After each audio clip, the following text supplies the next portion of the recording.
Le véritable prédicateur, c'est le Saint-Esprit. Qu'est-ce que moi je peux dire que ça puisse arranger votre vie? Rien. L'Esprit Saint nous vivifie. L'Esprit Saint nous éclaire et il nous fortifie. D'abord, qui a apporté la Bible? Qui a amené la parole de Dieu? Voilà. C'est pour cela que nous sommes derniers. Est-ce que vous croyez le Christ qui est là avec nous, qui est là pour nous, peut transformer nos vies? Est-ce que vous y croyez? La manière dont vous répondez d'abord, c'est pas pour vous. Oui.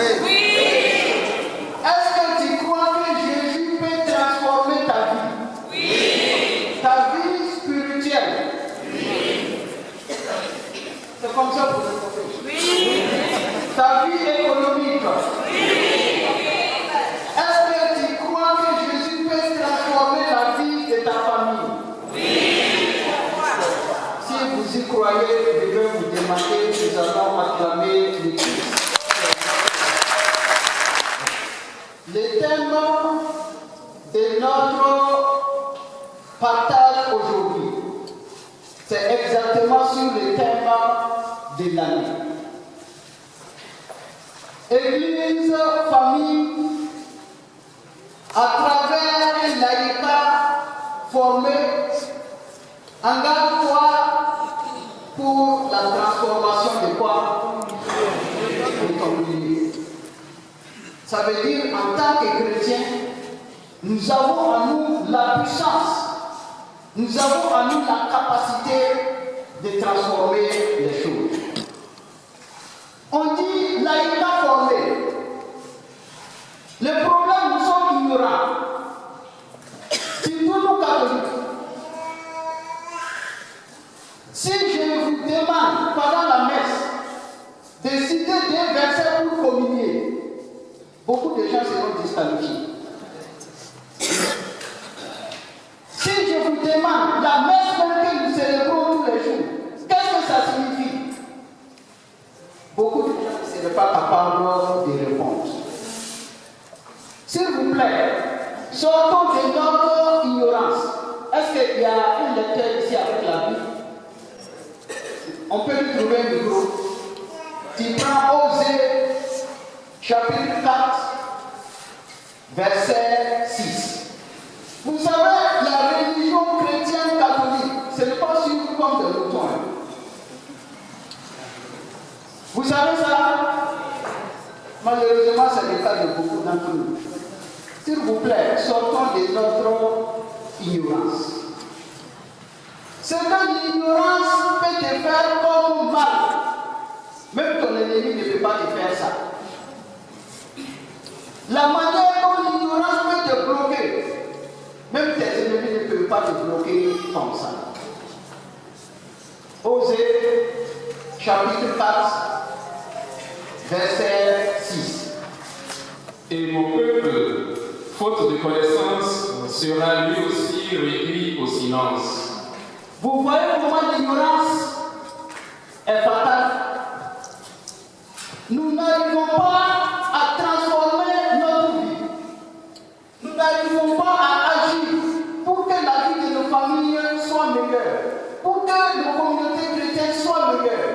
Parce que nous-mêmes, nous sommes de notre foi, nous sommes ignorants de la puissance, de la valeur de notre vie chrétienne.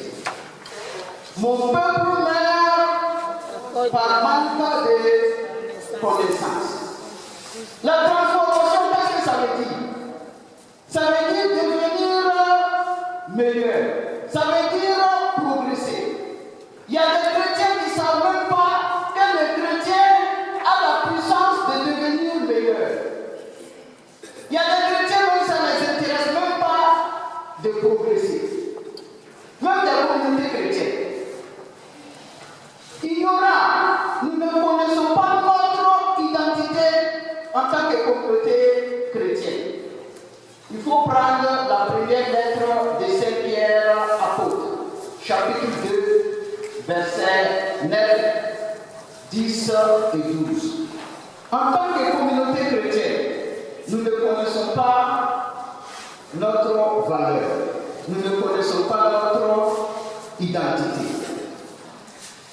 Premier lettre de Saint Pierre, chapitre 2, versets 9, 10 et 12.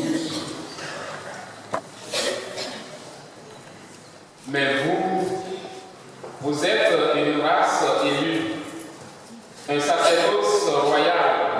Vous voyez, Nation sainte. en tant que communauté chrétienne, nous ne sommes pas comme les autres.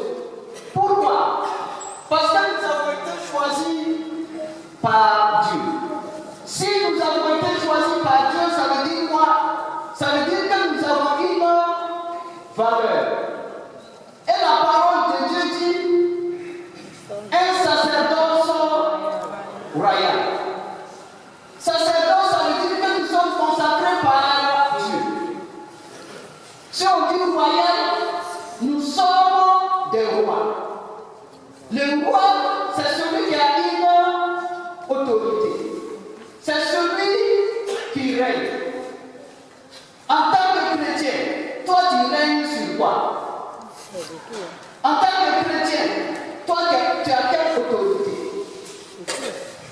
Nous sommes appelés à régner, c'est-à-dire à devenir meilleurs et aussi à être des bons exemples pour les autres. On continue. Une nation sainte, un peuple acquis pour proclamer les louanges de celui qui vous a appelé des ténèbres à son admirable lumière. Le chrétien est celui qui doit témoigner. Témoigner des bienfaits que le Seigneur a accomplis pour toi. Parce que tu as quitté les ténèbres pour aller dans la lumière. C'est ça la transformation. Mais il y a des chrétiens, ça ne les intéresse même pas d'évoluer. Il y a des chrétiens, s'ils ont une moto, ils vont rouler jusqu'à la moto là-bas, c'est gâté. Si tu es chrétien, si tu as un vélo, tu dois commencer à avoir la mentalité d'une moto. Et Dieu va te donner cette moto. Si Dieu te donne la moto, il ne faut pas commencer à faire le malin pour t'arrêter là-bas. Il faut avoir maintenant la mentalité d'une voiture. Même si Dieu te donne une voiture, il ne faut pas t'arrêter à une seule voiture. Demande à Dieu de te donner encore une autre voiture. Mais il y a des chrétiens, ça ne les intéresse pas de goûter. C'est ça mon parent avec les chrétiens. Notre foi nous amène à aller de l'avant, à progresser. Même aujourd'hui, tu dis à certains chrétiens, tu peux avoir une voiture, il dit non, que moi je ne peux pas. Toi, tu es enfant de qui? Tu es enfant de Dieu. Est-ce que Dieu ne veut pas que tu aies une voiture? Donc, prends le verset 12. Et une belle conduite parmi les gens des nations. Voilà. Là où nous sommes, en tant que chrétien, tu dois avoir la meilleure conduite. Même les prêtres. Je vous pose une question. Imagine qu'un jour je pars voir, je suis ivre. C'est un musulman qui me prend la brouette pour m'amener au presbytère. Est-ce que vous, en tant que chrétien, vous serez content? Chrétien, tu fais bagarre avec ta femme au quartier. Les gens vous regardent comme si c'était fini. Donc nous devons avoir un bon comportement là où nous sommes. Nous ne devons pas nous conduire comme les autres. Notre conduite doit être meilleure. Et notre foi chrétienne est par excellence une vie de transformation. Quelle est la source de notre foi chrétienne? La source est le fondement. La mort et la résurrection de Christ. Exactement. Bravo, on va applaudir pour nous. La résurrection, qu'est-ce que ça signifie? D'abord, la victoire de la vie sur la mort. Et cette victoire du Christ, c'est aussi notre victoire. La résurrection, ça veut dire quoi aussi? Ça veut dire la transformation de la mort en vie. C'est pour cela, en tant que chrétien, rien ne peut t'arrêter d'évoluer.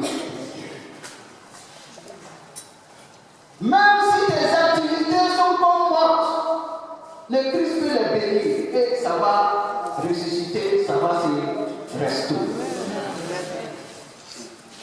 La résurrection aussi, ça veut dire quoi? Une vie nouvelle. Nous avons en nous la capacité de devenir meilleurs à chaque moment de notre vie. Comme je l'ai dit, il y a des chrétiens évolués, devenir meilleurs, ça ne les intéresse même pas. Même des fois, les communautés chrétiennes. Prenons le premier et le dernier miracle de Jésus. Le premier miracle, c'est lequel? Il a transformé, voilà, s'il vous plaît, oui.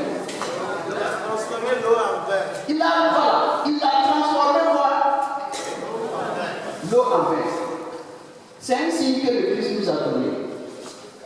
Tu ne crois pas que Jésus peut transformer ta vie? Tu ne crois pas que Jésus peut transformer la vie de ta famille? En ce moment où nous restons là à prier chaque fois problème, souci. C'est ce que j'ai dit aux chrétiens. Est-ce que toi tu es enfant de problème? Est-ce que tu es enfant de soucis? Le Christ, il a transformé l'eau en vin pour nous dire qu'il peut transformer notre vie, pour que notre vie devienne meilleure. Que ce soit spirituellement, matériellement, financièrement, socialement et au niveau professionnel. Le dernier miracle du Christ, avant sa mort et sa résurrection, c'est lequel? Quel a été le dernier miracle? C'est l'Eucharistie. Il a transformé le pain en son corps et le vin en son sang. Pour nous dire aussi, avant de terminer sa mission, qu'il a la capacité de transformer notre vie. Et Jésus dit dans Jean 10, je suis venu pour que le brebis ait la vie en... Il s'agit d'une vie transformée. En ce moment, nous, ça ne nous intéresse même pas. Je vous demande, pour 2023, quel projet vous avez? Il y a des chrétiens qui fonctionnent sans projet. Ils ne savent même pas ce qu'ils vont faire dans la vie. C'est lorsqu'ils voient les gens faire ça, lui aussi doit se lever pour faire.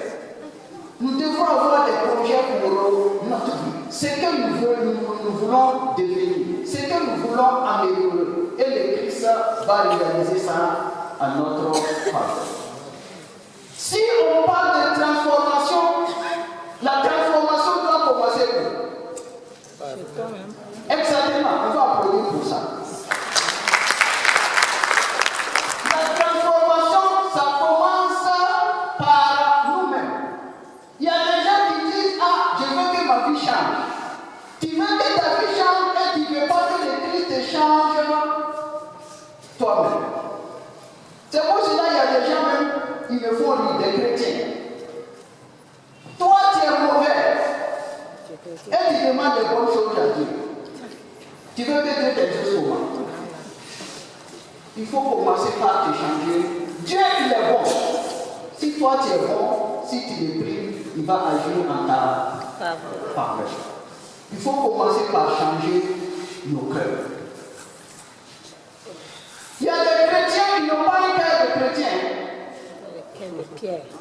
Vous savez ça? Peut-être ils ont le visage, mais ils n'ont pas le cœur de chrétien. Commençons par prendre au sérieux notre vie de foi. Il faut prendre Matthieu 15, 8. Est-ce que vous savez notre foi là, ce n'est pas de la musulmane? Vous savez ça? Vous savez que la foi chrétienne, ce n'est pas théâtre. Il y a beaucoup de gens qui viennent à la messe, mais en réalité, c'est le théâtre qu'ils sont en train de faire. Matthieu 15, 8. Ce peuple m'honore des lèvres, mais le cœur est loin de moi. Ce peuple m'honore des lèvres, mais leur cœur est loin de moi. Il faut que nous ayons notre cœur tourné vers le Seigneur. Avoir un cœur pur. Et la parole de Dieu nous dit, heureux les cœurs purs, car ils verront Dieu.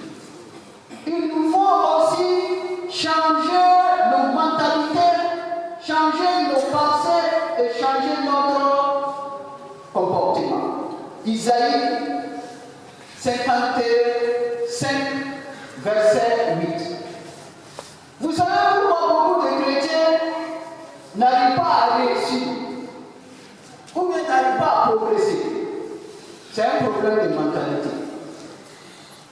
Ce sont des pensées qui sont en l'air et des blocs. Même des fois, nos communautés chrétiennes, pourquoi on ne les connaît pas? Il y a des gens qui veulent que les choses avancent, il y en a qui ont des idées qui les retiennent en arrière. Nous avons toujours fait comme ça. Ça, ce n'est pas chrétien. Un chrétien s'améliore. S'il faut faire comme on a toujours fait, ce n'est même plus la peine de faire. On ne va pas progresser. Il nous faut changer de mentalité. Il nous faut changer de pensée. Il nous faut changer de comportement. Quand on aime dire, on récolte ce qu'on a. Bravo. Isaïe 55, verset 8. Car vos pensées ne sont pas mes pensées. Voilà, un instant. Vos pensées ne sont pas mes pensées. Il faut conformer nos pensées aux pensées de Dieu. Si nous avons les pensées de Dieu en nous, on va réussir. Rien ne peut nous bloquer. Ce sont des fois nos pensées qui nous retiennent en arrière. Il y a des chrétiens qui ne croient même pas qu'ils peuvent réussir. Il y a des chrétiens qui ne croient pas qu'ils peuvent évoluer. Quelle est la volonté de Dieu pour toi? Il y a des parents ici. Les parents, qu'est-ce que vous désirez pour vos enfants? Qu'ils réussissent. Dieu ne veut pas que nous réussissions aussi. En ce moment, toi, tu as convaincu que tu ne peux pas réussir. Quand on va bloquer, c'est ça qui se passe là. Puis après, on rentre dans l'histoire, on dit que c'est sorcier. Toi, tu es enfant de Dieu et c'est sorcier qui va te bloquer. Est-ce que ça, c'est sérieux? Non, non. Ta foi te donne la puissance de progresser. Ok, on continue. Voilà, vos pensées ne sont pas mes pensées. Vos pensées ne sont pas mes pensées et mes voix ne sont pas vos voix. Ça, c'est sur le comportement. Toi, tu prends le chemin de l'échec et tu es étonné que tu n'as pas réussi. Il y a des gens qui donnent des conseils, des bons conseils, il faut laisser ça pour aller prendre des mauvais conseils. Donc, il nous faut aussi revoir notre comportement. La parole de Dieu déclare que nous sommes vainqueurs. En ce moment, il y a les chrétiens et ils ont la mentalité de chrétiens. La parole de Dieu déclare que la bénédiction de Dieu est avec eux. En ce moment, il y a des chrétiens qui sont convaincus comme quoi ils sont maudits. Tu ne peux pas être enfant de Dieu et être maudit. Ce n'est pas possible. Il nous faut changer de mentalité. Si on change de mentalité, maintenant nous devons être convaincus que nous avons en nous la puissance de transformer notre vie, de transformer nos familles et de transformer notre communauté paroissiale, c'est-à-dire notre Église. Il faut prendre Matthieu chapitre 5, du verset 13 au verset 16. Nous sommes déjà en décembre. Depuis janvier, qui a progressé? Disons, qui peut chercher à progresser? De janvier 2002 à décembre 2002, si on devait faire une évaluation, vous avez progressé ou bien vous avez régressé? Pardon? Vous êtes sur la voie? Voilà, bravo. Donc les chrétiens, ils doivent chercher à progresser. Vous êtes le sel de la terre. Vous êtes quoi? Le sel de la terre. Le sel de la terre. Qu'est-ce que le sel fait?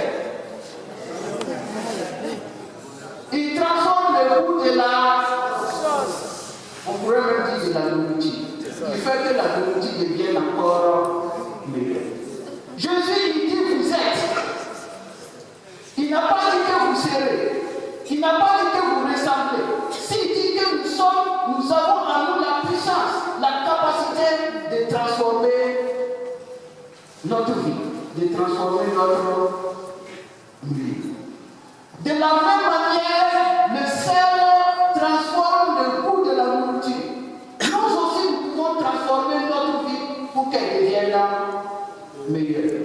Nous pouvons transformer la vie de nos familles pour que la vie de nos familles devienne meilleure. Nous pouvons transformer notre communauté paroissiale pour que notre paroisse puisse progresser. Ok, on continue. Mais si le sel vient par sa fatigue, avec quoi le saluera-t-on? Continue. Il n'est plus bon à rien qu'à être jeté dehors et foulé aux pieds par les gens. Si tu es seul, si tu perds ta valeur, qu'est-ce qui se passe? Les gens vont te critiquer. Même ici, on se plaint. Moi, ça me fait ça. Des fois, ça me fait. On se plaint que les autres nous font du mal. Ça dépend de nous. C'est nous qui ne connaissons pas notre valeur. C'est nous qui ne nous mettons pas à valeur. Moi, je dis aux chrétiens, tant pis pour vous. Si tu te laisses, les gens vont te critiquer. Ou bien, nous avons le droit de nous défendre aussi, pas par la violence. C'est à nous de mettre en valeur notre foi. C'est à nous de mettre en valeur notre vie.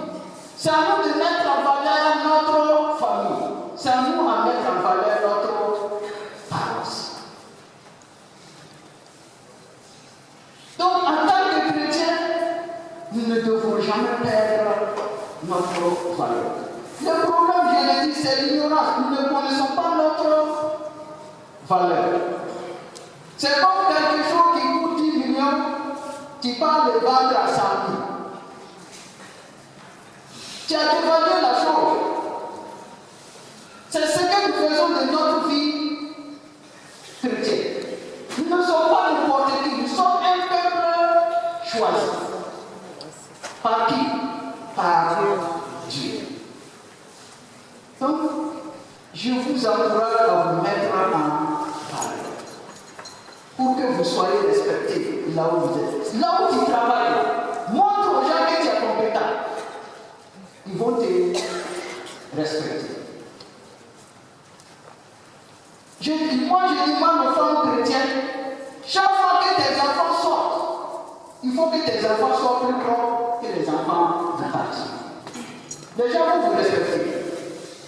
Si tes enfants portent une culotte déchirée, qui va vous respecter?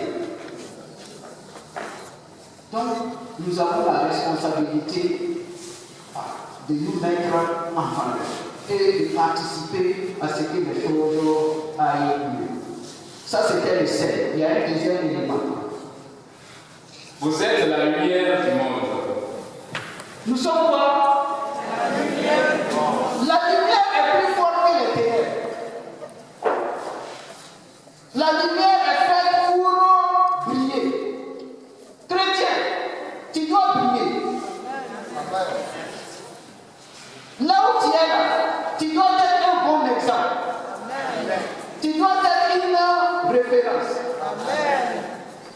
Nous nous avons la capacité de briller, d'éclairer pour que les choses deviennent meilleures. Il y a des pères de famille ici. Il y a des pères de famille. On dirait les hommes au père de l'école. Oui. Ils sont là, mais moi je ne les sens pas. Je demande à chaque papa, fais tout pour que ta famille brille. Amen. Fais tout pour que tes enfants brillent. Amen. Fais tout pour que dans le quartier vous soyez respectés. Amen. Donc, vous voyez quelle possibilité que nous avons de devenir meilleurs et que les autres n'ont pas forcé. Prenons la paroisse ici. Il y a combien de familles? Peut-être plus de 500 familles. Si chaque famille brille, c'est la paroisse qui va briller. Ce n'est pas seulement la paroisse qui va briller, c'est l'église du Niger qui va briller. Mais si en ce moment nous avons peur, si en ce moment nous hésitons, nous allons affaiblir nos familles chrétiennes. Nous allons affaiblir notre paroisse. Nous allons affaiblir même l'église. La lumière, on n'en a pas besoin de beaucoup. Même une seule ampoule peut éclairer toute une maison. Vous voyez la puissance des transformations que nous avons. Et en plus d'être sel, en plus d'être lumière, nous avons en nous les Saint-Esprit. Il faut prendre la deuxième lettre de Saint Paul apôtre à Timothée, chapitre 1, verset 7. Nous avons en nous quoi? Le Saint-Esprit. Le Saint-Esprit nous fait quoi? Nous rend dynamique. Le Saint-Esprit nous donne la force. Chrétien paresseux, ça ne doit pas exister. Qu'est-ce que la parole de Dieu nous dit? Si quelqu'un ne veut pas travailler, il ne mange pas non plus. Car ce n'est pas l'esprit de crainte que Dieu nous a donné, mais un esprit de force, d'amour et de maîtrise de soi. Voilà. L'Esprit Saint qui est en nous, ce n'est pas l'esprit de peur. Ce n'est pas l'esprit de timidité, mais un esprit de force, de sagesse, d'amour, fait qu'il nous donne la force de nous maîtriser. Esprit de force. Chrétien paresseux, ça n'existe pas. Sinon, moi je peux te dire qu'il faut aller ailleurs. L'Esprit Saint nous rend dynamique. L'Esprit Saint nous rend créatif. Beaucoup de chrétiens n'arrivent pas à évoluer parce qu'ils ne créent pas. Hier, j'étais quelque part, je disais aux gens, il y a une dame que je connais. Elle a fallu payer au bord de la route. Elle a acheté, avec cet argent, elle a acheté un carré, c'est ce qu'on dit ici, on a un terrain. Avec cet argent, elle a construit une villa. Parce que sa manière de faire les beignets, le goût même, ce n'est pas comme les autres. Et pour avoir le soir, il faut commander le matin. Si tu viens, elle-même, elle est propre. Là où elle travaille, c'est propre. Là où elle va mettre les beignets pour te donner, c'est propre. Tu vas revenir ou mais tu ne vas pas revenir. Et elle est très respectueuse envers les gens. Moi, je demande aux chrétiens, ta manière de travailler, ça doit être différent des autres. L'Esprit Saint te donne une créativité. Tu fais d'une manière que les autres ne peuvent pas faire. Chaque fois, je dis, ici au Niger, nous avons beaucoup de chrétiens qui travaillent dans la mécanique. Actuellement, la mécanique est en train de changer, ça évolue. Mais nous ne permettons pas à nos chrétiens de se mettre à jour. Si c'est nos chrétiens qui travaillent dans la mécanique, si l'Église ne les aide pas à se mettre à jour, d'ici 5 ans, ils n'auront plus de clients. Donc, l'Esprit Saint nous donne ce dynamisme. Même si c'est un petit travail que tu fais, l'Esprit Saint peut t'inspirer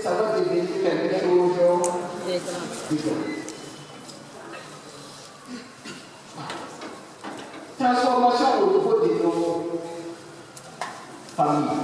Il faut prendre Deutéronome 28, verset 8 et verset 11. Écoutez-moi très bien. Changer de mentalité. En commençant même par l'église, ensuite on vient aux chrétiens.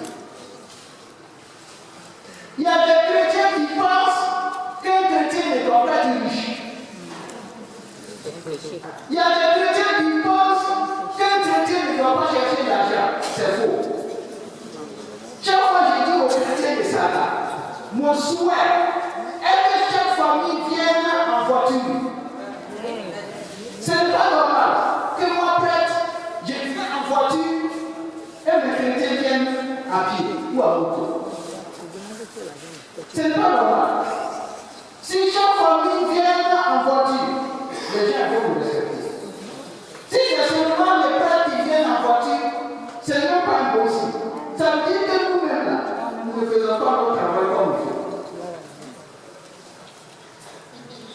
Je demande à chaque famille, en commençant par le papa, voyez comment est-ce que vous pouvez transformer la vie de la famille. D'abord spirituellement, ensuite matériellement, financièrement, socialement. Il faut réfléchir sur ça. Malheureusement, dans l'église aussi, nous ne donnons pas formation aux gens, par exemple, comment faire des commerces. Comment chercher et avoir de l'argent. Même en tant que frère, si toi tu dois parler de ça, on va dire que tu aimes l'argent. Moi, je n'aime pas l'argent. Mais je veux que Dieu bénisse les chrétiens qui deviennent riches, qui deviennent même très riches. Amen. Changeons de mentalité. Je l'ai dit clairement, au Congo, RDC, vous connaissez, donc vous avez entendu parler. Il y avait des missionnaires qui étaient là. Ils disaient aux gens, non, il ne faut pas les biens du monde, il ne faut pas chercher, il faut vous donner des paradis. Ils ont flatté les gens. En ce moment, elles voulaient donc envoyer à leurs familles qui sont devenues riches, qui sont devenues des familles industrielles. C'est normal ça? Non, même en tant que chrétien, nous pouvons voir comment nous entraîner pour faire le commerce. Comment nous entraîner pour que chaque famille ait suffisamment. Comment nous respecter? Deutéronome 28, verset 8. Yahweh commandera à la bénédiction d'être avec toi en tes greniers comme en tes paroles, et il te bénira dans le pays que te donne Yahweh ton Dieu. Famille chrétienne, changeons de mentalité. Normalement, chaque famille chrétienne doit avoir au moins une entreprise. Vrai ou faux? Vrai. Dieu, il est prêt à nous donner sa bénédiction pour que nos activités prospèrent.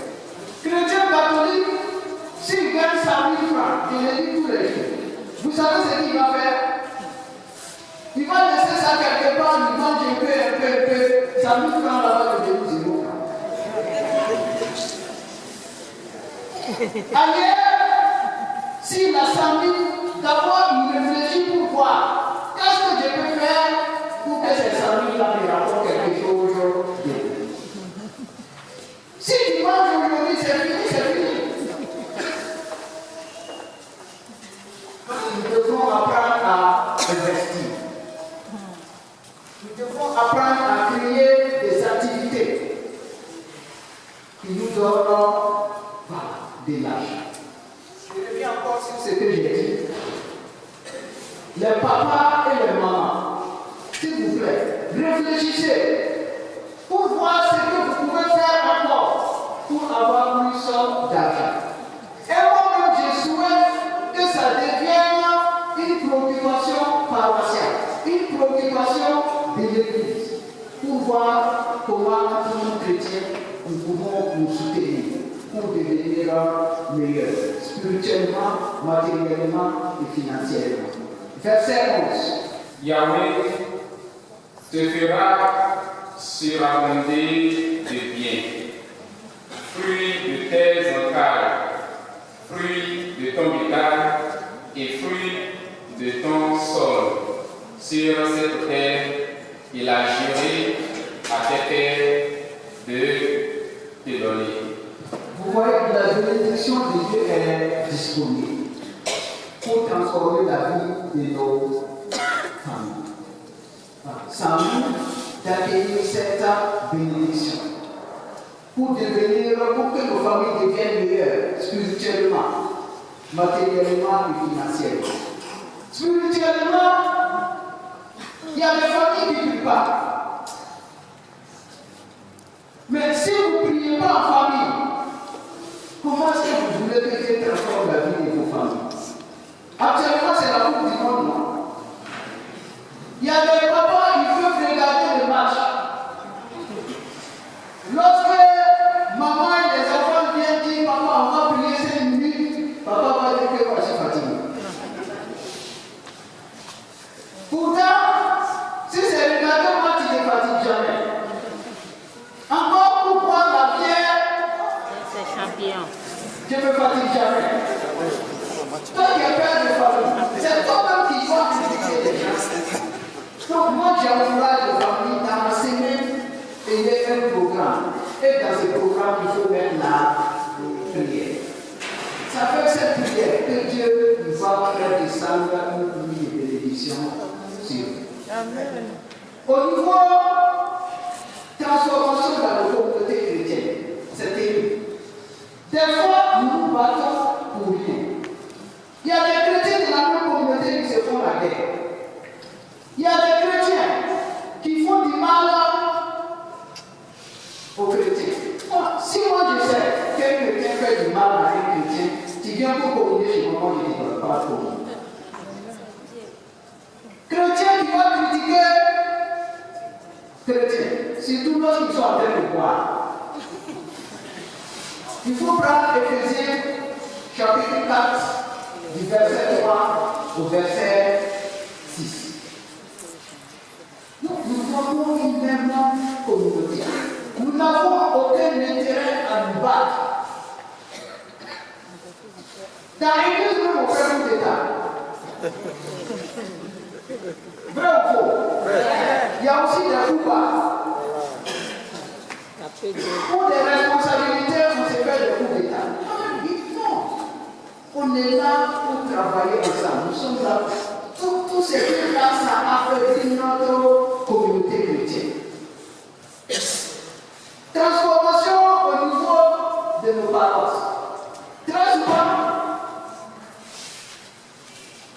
pour savoir qu'une communauté progresse, si tu arrives tout de suite, il faut regarder dans l'église. Surtout en haut. Si tu vois des toiles d'araignée, il y a des églises, c'est l'araignée qui fait décoration. Vrai ou faux? Il y a des églises aussi, c'est la saleté qui fait la peinture. Oui, normalement, une église, chaque année doit devenir c'est signe de notre transformation. J'espère que l'année prochaine, si je reviens, l'église sera encore plus belle. La cour encore sera encore meilleure. Même ici au Niger, nous devons avoir des églises qui s'imposent pour que les autres nous respectent. Si on a des petites églises, d'abord qui ne sont même pas belles, qui sont sales, tout ça, on va nous respecter comme. Éphésiens 4, 6 et 3 à 6. Appliquez-vous à conserver l'unité de l'esprit par ce lien qu'est la paix. Voilà, l'unité, c'est signe de transformation. C'est ensemble qu'on est fort. S'il vous plaît, nos mises-en-place là, entre nous, arrêtons ça. Nos bagarres, entre nous chrétiens, la rancune entre nous. Arrêtons ça. Il y a des communautés qui n'arrivent pas à progresser à cause de cela. Si je suis en conflit avec quelqu'un, je vais mobiliser aussi ma famille à être en conflit avec moi. Je vais mobiliser les gens de mon groupe à être en conflit avec moi. L'Église va progresser pour moi. Rancune. Des chrétiens doivent conserver rancune comme un congélateur. Ça fait que nous ne pouvons pas progresser. La communauté ne peut pas progresser. Nous devons accepter, nous pardonner, nous réconcilier pour évoluer ensemble. Il y a des communautés chrétiennes qui sont divisées. Si les uns veulent faire ceci, les autres, ils ne vont même pas chercher à comprendre, ils vont dire non. Ils vont bloquer. S'il y a unité, là où la paroisse est là, la paroisse est encore plus amie. Unité. Nous appartenons tous au Christ, nous appartenons tous à la même Église. On continue. Il y a un seul corps et un esprit. Comme il y a une espérance au terme de la peine que vous avez reçue sur la terre. Firent son nom. Notre foi nous engage à l'unité. Pourquoi? Notre foi est unique. C'est le même baptême que nous recevons. Il y a un seul baptême.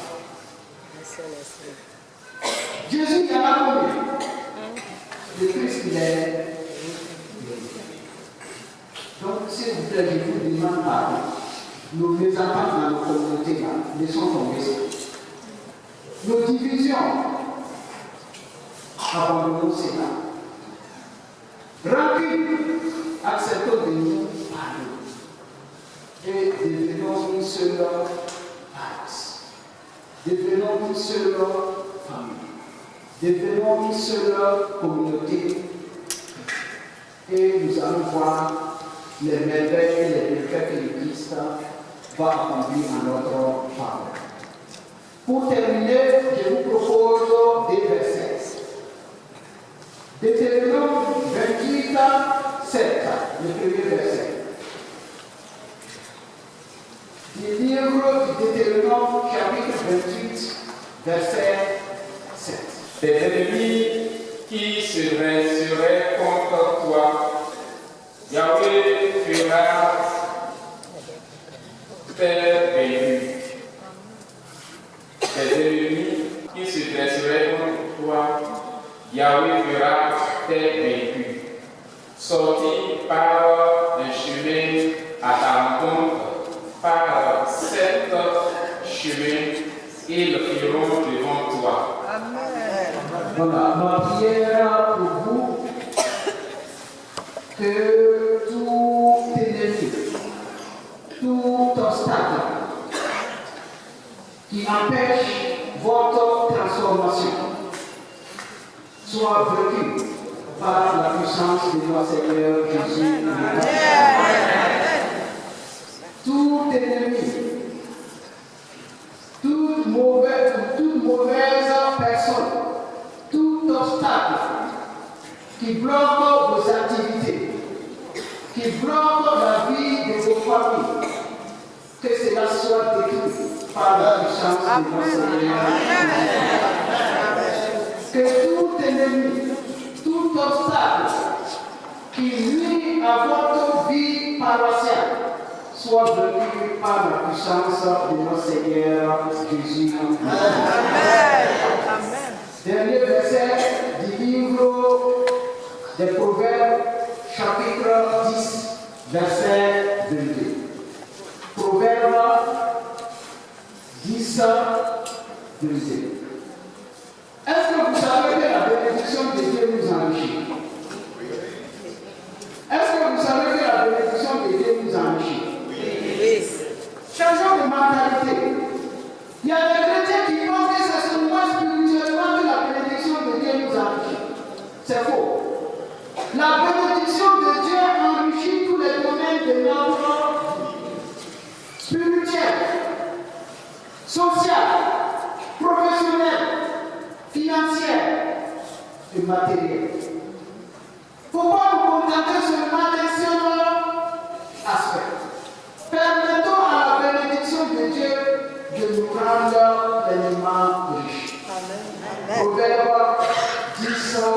éternel. Proverbe chapitre 10, C'est la bénédiction de Yahweh qui enrichit sans que l'effort y ajoute rien. Voilà. Ma prière pour vous, que le Seigneur fasse pleuvoir sur vous une pluie de bénédiction. Que cette bénédiction enrichisse vos activités. Que cette bénédiction enrichisse vos familles. Et que cette bénédiction enrichisse votre paroisse. Et cela pour la gloire et l'honneur de notre Seigneur Jésus-Christ, lui qui nous aime et qui vit et règne maintenant pour tous les siècles des siècles.